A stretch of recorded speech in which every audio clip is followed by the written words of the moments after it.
2 ans de fronde et puis s'en va. Le député sortant Aurélien Pradié annonce ce mercredi 26 juin qu'il quitte les Républicains. Un parti qu'il décrit comme mort qui n'est plus capable de parler aux Français. Assurant se présenter aux législatives sous l'étiquette de son micro-parti du courage. Dans un entretien à La Dépêche, le député du Lot de 38 ans, qui a constamment critiqué la ligne de son parti depuis que ce dernier est présidé par Éric Ciotti, affirme que 30 candidats dont 10 sortants se présentent également sous les couleurs de son parti. Ce qui compte, c'est que les idées ne meurent pas, a-t-il insisté, promettant, s'il est réélu le 7 juillet d'être un député à l'origine de quelque chose de nouveau.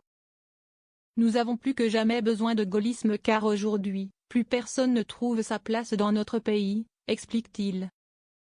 Pradié assure ne pas vouloir rejoindre Macron. Il promet néanmoins que son objectif n'est pas de rejoindre la majorité présidentielle car on ne règle pas les problèmes avec ceux qui ont contribué à les créer. Le macronisme a abîmé le pays car il a été incapable de changer la vie des Français, estime-t-il.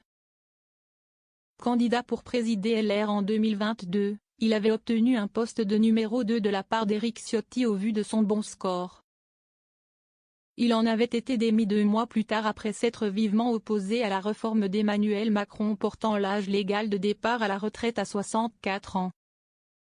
Aurélien Pradié avait ensuite fait partie des 19 députés LR qui avaient voté une motion de censure contre le gouvernement. Une première alerte avant sa rupture définitive selon lui. Lors du psychode ramené de l'alliance conclue par Éric Ciotti avec le RN, le député sortant du Lot n'avait pas mâché ses mots à l'encontre du président contesté. Ironisant sur le fait de faire venir Bardella pour pousser le président de la droite à quitter le siège. En cas de réélection, il n'exclut cependant pas de voter un texte soumis par le RN quand il va dans le sens du pays.